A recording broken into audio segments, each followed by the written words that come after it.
स्वर्गीय अजितदादा पवार यांच्या स्मारक उभारणीसाठी संभाव्य जागांची पाहणी आज कोल्हापूर महानगरपालिकेच्या वतीनं महापौर रुपा राणी निकम यांनी पदाधिकाऱ्यांसमवेत केली। मुक्त सैनिक वसाहत उद्यान, रुईकर कॉलनी उद्यान तसेच KSBP चौक या 3 ठिकाणांची प्रत्यक्ष पाहणी करण्यात आली। यावेळी महापौरांनी संबंधित अधिकाऱ्यांना 4ही ठिकाणाचा एकूण एरिया, लांबी रुंदी यासह आवश्यक सर्व तांत्रिक माहिती सादर करण्याच्या सूचना दिल्या। तसेच नामांकित आर्किटेक्टकडून स्मारकाचे डिझाईन तयार करून ते सादर करावे।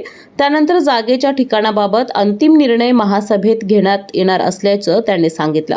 यावेळी स्थायी समिती सभापती विशाल शिराळे, परिवहन समिती सभापती सत्यजित जाधव, महिला आणि बाल कल्याण समिती सभापती कौसर बागवान, विरोधी पक्षनेते राजेश लाटकर, अतिरिक्त आयुक्त रविकांत अडसूळ तसेच महापालिकेचे कर्मचारी उपस्थित होते।